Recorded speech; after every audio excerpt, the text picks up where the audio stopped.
Okay, so I am going to film a few chapters of the Phantom Tollbooth while I'm waiting for my gear to charge up to go live in about an hour. So we left off, we finished chapter 1, Milo, and now we're on chapter 2, called Beyond Expectations.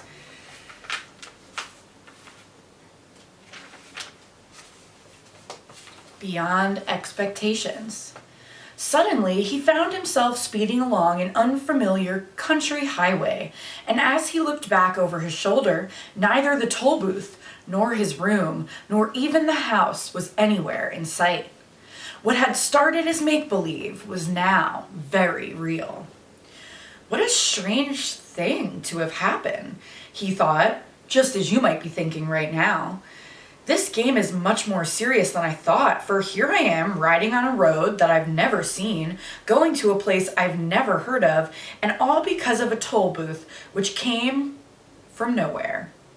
I'm certainly glad that it's a nice day for a trip, he concluded hopefully, for at the moment this was one thing he definitely knew. The sun sparkled, the sky was clear, and all the colors he saw seemed to be richer and brighter than he could ever remember. The flowers shone as if they'd been cleaned and polished.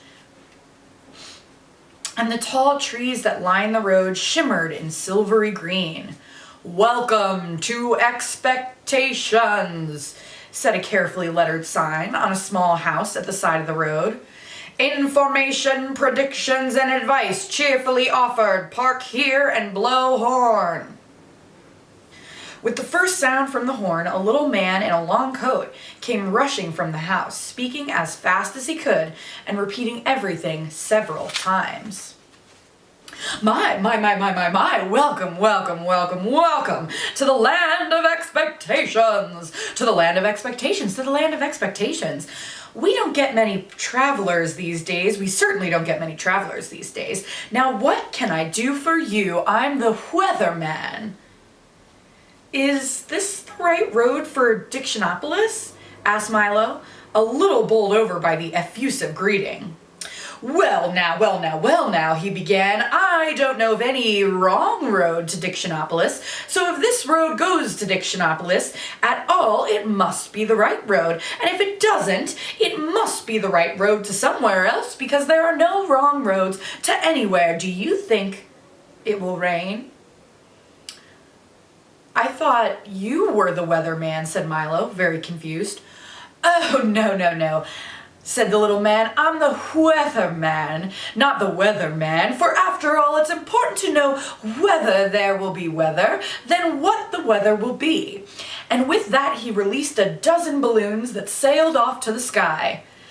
"Must see which way the wind is blowing," he said, chuckling over his little joke and watching them disappear in all directions. "What kind of place is Expectations?" inquired Milo, unable to see the humor and feeling very doubtful of the little man's sanity. Good question, he explained. Good question, he exclaimed. "Expectations is the place you must always go before you get to where you're going. Of course, some people never go beyond expectations, but my job is to hurry them along whether they like it or not. Now, what else can I do for you?" And before Milo could repeat, he rushed into the house. And before Milo could reply, he rushed into the house and reappeared a moment later with a new coat and an umbrella. "I think I can find my own way," said Milo, not at all sure that he could. But since he didn't understand the little man at all, he decided that he might as well move on, at least until he met someone whose sentences didn't always sound as if they would make such sense backwards as forwards. Splendid, exclaimed the weatherman. "Whether or not you find your way, you're bound to find some way. If you happen to find my way, please return it, as it was lost years ago. I imagine by now it's quite rusty. You did say it was going to rain, didn't you?" And with that, he opened the umbrella and looked up nervously. I'm glad you made your own decision. I do so hate to make up my mind about anything, whether it's good or bad, or up or down, or in or out, or rain or shine. Expect everything, I always say, and the unexpected never happens. Now please, drive carefully. Goodbye. Goodbye. Goodbye. Good. His last goodbye was drowned out by an enormous clap of thunder, and as Miles drove down the road in the bright sunshine, he could see the weatherman standing in the middle of a fierce cloudburst that seemed to be raining on only him. The road dipped now into the broad green valley and stretched towards the horizon. The little car bounced along with very little effort, and Milo had hardly to touch the accelerator to go as fast as he wanted. He was glad to be on his way again. It's all very well to spend time in expectations, he thought, but talking to that strange man all day would certainly get me nowhere. He's the most peculiar person that I've ever met, continued Milo, unaware of how many peculiar people he would shortly encounter.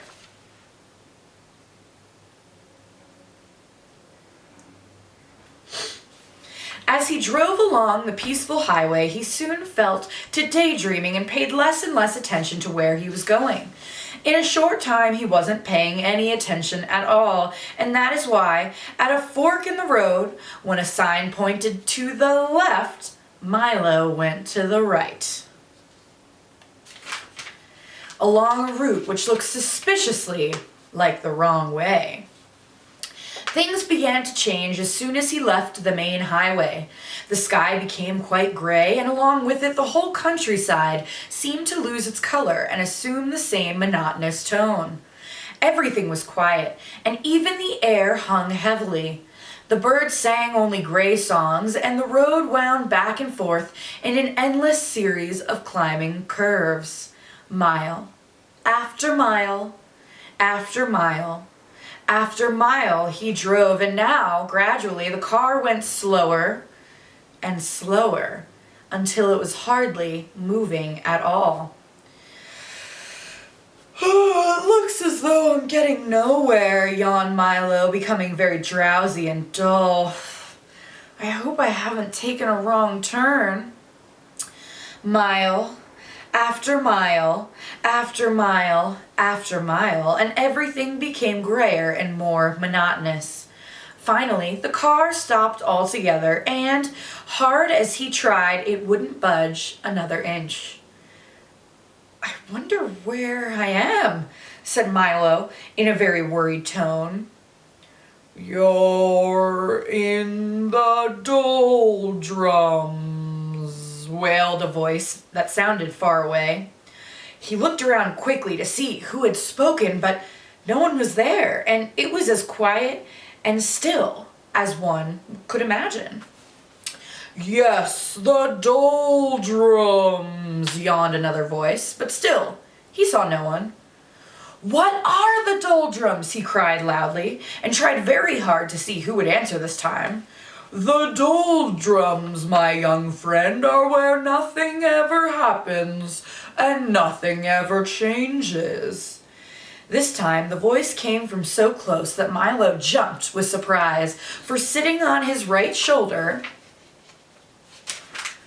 so lightly that he hardly noticed, was a small creature exactly the color of his shirt.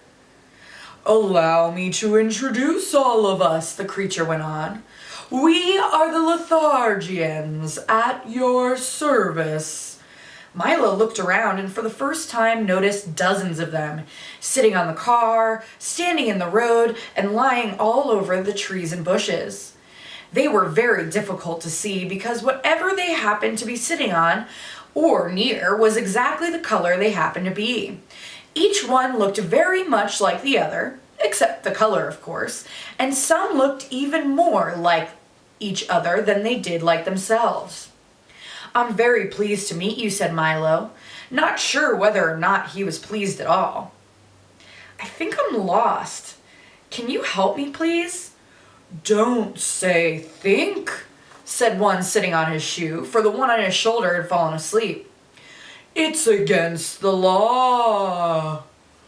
He yawned and fell asleep too.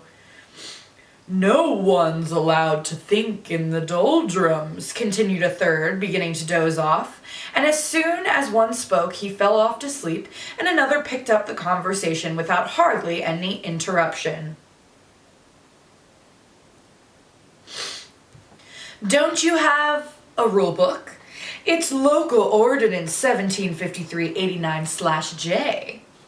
Milo quickly pulled the rule book from his pocket, opened the page, and read, Ordinance 1753-89/J. It shall be unlawful, illegal, and unethical to think of thinking, surmise, presume, reason, meditate, or speculate while in the doldrums. Anyone breaking this law shall be severely punished. That's a ridiculous law, said Milo quite indignantly. Everyone thinks. We don't, shouted the Lethargians all at once. Ooh. And most of the time you don't, said a yellow one sitting in a daffodil.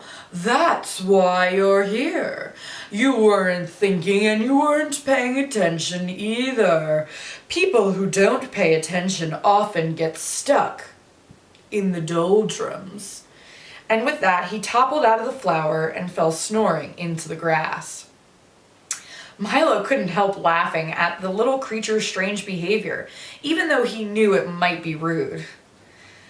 Stop that at once, ordered the plaid one, clinging to his stocking. Laughing is against the law. Don't you have a rule book? It's Local Ordinance 5743-81-W. Opening the book again, Milo found Ordinance 5743-81-W. In the doldrums, laughter is frowned upon and smiling is permitted only on alternate Thursdays. Violators shall be dealt with most harshly. Well, if you can't laugh or think, what can you do? Asked Milo. Anything as long as it's nothing, and everything as long as it isn't anything, explained another. There's lots to do. We do have a very busy schedule. At 8 o'clock we get up, and then we spend from 8 to 9 daydreaming. From 9 to 9:30 we take our early mid-morning nap. From 9:30 to 10:30 we dawdle and delay. From 10:30 to 11:30 we take our late early morning nap. From 11:30 to 12 we bide our time and then eat lunch. From 1 to 2 we linger and loiter. From 2 to 2:30 we take our early afternoon nap. From 2:30 to 3:30 we put off for tomorrow what we could have done today. From 3:30 to 4 we take our early afternoon nap. From 3:30 to 4 we take our early late afternoon nap. From 4 to 5 we loaf and lounge until dinner. From 6 to 7 we dilly-dally. From 7 to 8 we take our early evening nap. And then for an hour before we go to bed at 9 we waste time. As you can see, that leaves almost no time for brooding, lagging, plotting, or procrastinating. And if we stopped to think or laugh, we'd never get nothing done. You mean you'd never get anything done, corrected Milo.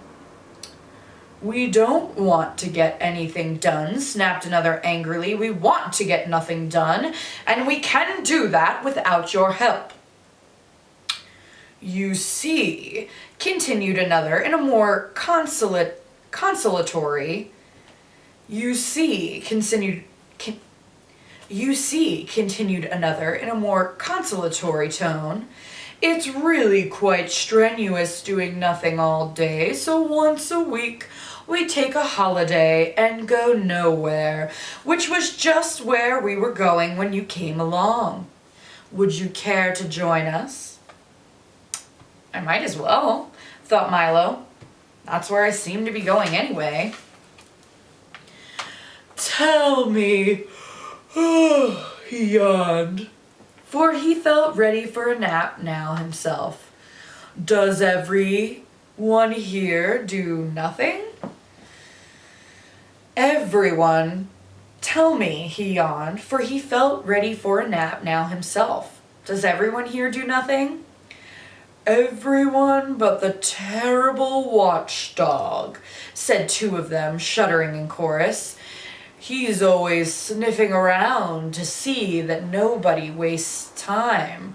A most unpleasant character. The watchdog, said Milo quizzically. The watchdog, shouted another, fainting from fright. For racing down the road, barking furiously and kicking up a great cloud of dust, was the very dog of whom they had been speaking. Run! Wake up! Run! Here he comes! The watchdog!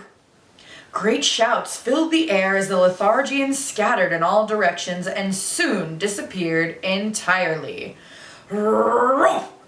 Exclaimed the watchdog as he dashed up to the car, loudly puffing and panting. Milo's eyes opened wide, for there, in front of him, was a large dog with a perfectly normal head, 4 feet, and a tail, and the body of a loudly ticking alarm clock. What are you doing here? Growled the watchdog. Just killing time, replied Milo apologetically. You see, killing time? Roared the dog so furiously that his alarm went off. It's bad enough wasting time without killing it. And he shuddered at the thought. Why are you in the doldrums anyway? Don't you have anywhere to go? I was on my way to Dictionopolis when I got stuck here, explained Milo. Can you help me? Help you? You must help yourself, the dog replied, carefully winding himself with his left hind leg. I suppose you know why you got stuck? I guess I wasn't thinking, said Milo. Precisely, shouted the dog as his alarm went off again. Now you know what you must do. I'm afraid I don't, admitted Milo, feeling quite stupid. Well, continued the watchdog impatiently, since you got here by not thinking, it seems reasonable to expect that in order to get out, you must start thinking. And with that, he hopped into the car. Do you mind if I get in? I love automobile rides. Milo began to think as hard as he could, which was very difficult since he wasn't used to it. He thought of birds that swim and fish that fly. He thought of yesterday's lunch and tomorrow's dinner. He thought of words that began with J and numbers that ended in 3, and as he thought, the wheels began to turn. We're moving! We're moving, he shouted happily. Keep thinking, scolded the watchdog.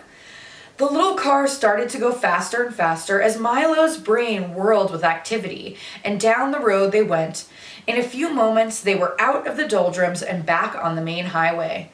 All the colors had returned to their original brightness, and as they raced along the road, Milo continued to think of all sorts of things, of the many detours and wrong turns that were so easy to take, of how fine it was to be moving along, and, most of all, of how much could be accomplished with just a little thought. And the dog, his nose in the wind, just sat back, watchfully ticking. The next chapter is chapter 3. Welcome to Dictionopolis.